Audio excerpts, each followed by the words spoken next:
Let's take a look at the setups that we're going to be looking at here. So the incomprehensible Houlrou Cou is going to be running a Scald, so we'll see that class's inaugural debut at the tournament. And we're going to see a Veil Walker from the Baguette group. Oh yeah, he said something earlier in chat. He's like, I'm the only Veil Walker in the tournament, so we gotta keep an eye out for him. Well, they did get that instant spirit debuff, which is kind of interesting. Who else is in his group that can play off that? Well, there's a Valk, so I suppose the Valk could use spirit legendaries. Yeah. They may have just opted for classes they're comfortable on, which is true. Yeah, it sucks that the Valk proc is crush damage, because that would be absolutely insane. If it was spirit damage proc. Sword Shield Valk, because that is spirit. Oh, true, yeah, Polar Rift is spirit damage. And the side chain as well is spirit damage. Yeah. Maybe that's their plan. That's interesting. It's a power leak, too, on the side chain. I think the first hit is a power leak, and then the second's a DD, right? But you have to go pretty high in sword. I think it's like 47. 47, yeah. Yeah. So you sacrifice your Odin's Will or your Mending. Yeah, you sacrifice something over a Spear Valk would. Yeah, it's an interesting spec. If that's indeed what they've done, it's an interesting thing, and that also kind of relies on two classes that don't usually have a role of being a DPS or assisting. So, and you know, the Baguette group, Wes, their names are very food related as well. Carambole, Catic Liqueur, Orchideas. Sun Shield, what the heck? That's not a food. Get out of here. Man, this guy. Soon? Oh, and then Poison. You know, there's always one.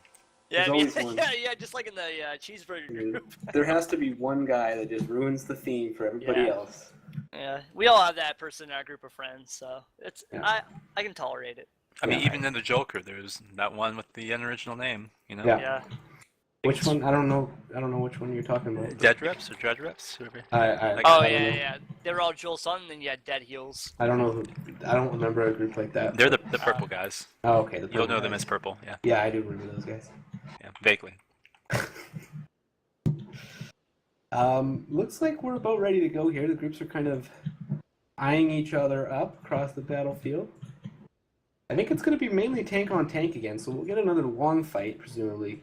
And the Houlrou will feature a shaman, and they're in. Nice peel already by the Valk. Orchis and Tasuna going back and forth. Looks like back here. Yeah, he's a Scald peeling. Interesting. Yeah, that's I don't like that, to be honest. I don't know that that's... I mean, they're just going back and forth. That Skull could be having a lot more pressure up front, I think. Yep. Oh, it's a good mez on the healer in the Velk. However, the Zerker quickly broke the mez on the Og healer in the back, and then he got BG'd, so he was not able to DPS. You know, it's Heretic. There's a Heretic as well, although yeah, you know, I thought that was a Cleric at first. Valks are a natural counter to Heretics, so he's going to have a difficult fight, that's for sure. Yeah. And you know what? He knows it. He's just sticking to him pretty much. He's over here in the back. Heretic is healing right now. Free healing, by the way. And Poison just got... Was that a Mez? He just got broke by a Valk DD? Or maybe he was just stunned. So Carambole the Zerker is taking a ton of damage here from this hero. Ooh, those spirit legendaries at work, very nicely played by Baguette. Oh yeah, Carambole down. Yeah, the spirit legendaries from the Veil Walker, and the Veil Walker is free and he's duking. Scald. Yeah, you know what? I think this is a good play by him. And you see what he just did right there? Like he's playing hybrid, and that's very good that you don't just go balls to the wall. Yeah. And look at him. He's stunning the backline, and he's nuking down their backline. Yeah. And right now, after they got a kill, look, and then he jumps on the train. That is very good Veil Walker play. That is very good Veil Walker play, I think. It's something you don't see every day, a monster res attacking someone. Yeah, didn't they just buff it or something, or change it, or? Yeah, you can now attack and do everything. Yeah, so yeah, that is... But they haven't been able to res efficiently, and they've just been run over, and the Bard for Baguette has been very free. For me, he's just been... I mean, kind of cool back here, the Heretic. He's, okay, finally, the Bard comes back and, you know, he roots him, but that isn't really much.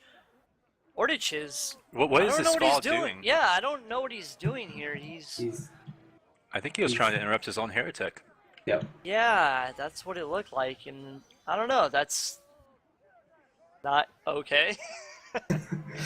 Really sure what's going on there. He gets Mez. He gets Mez, saves him from himself, and then yeah, I believe this is the end. And Baguette, pas trop.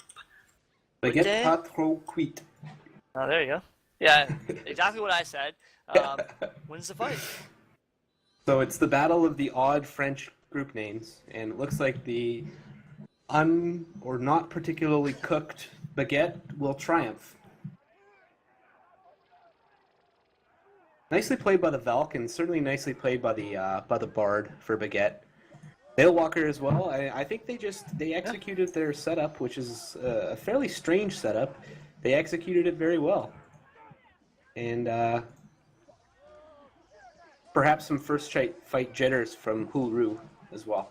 Yeah, of course, you're always gonna see that. I mean, maybe they didn't really know how to fight the fight. I mean, their Baguette's team, I believe, is pretty unique in comparison to the other ones. No Veilwalker. They maybe didn't know how to handle him. I don't know. It was a pretty good fight, though, I'd say. Bard healer, Valk, hero, Veilwalker. Yeah, I mean, I don't think we've really seen that comp, but we've seen maybe those heroes outside of those classes outside of the Veilwalker. Right, but not together. But not together. Any... Yeah. So you just didn't know how to handle it. You know, in the moment, if you don't know how to handle it, and it costs you a person, then that's probably the fight in a 5v5. And they're the first group to make use of that spirit debuff or energy debuff and the weapon. So good on them for trying something new. Yeah, you know, the ingenuity, I mean, it probably hasn't been used too much since it came into the game, but it's good to see it, you know, used in like a competitive environment. Mm-hmm. Maybe more people use it from now on.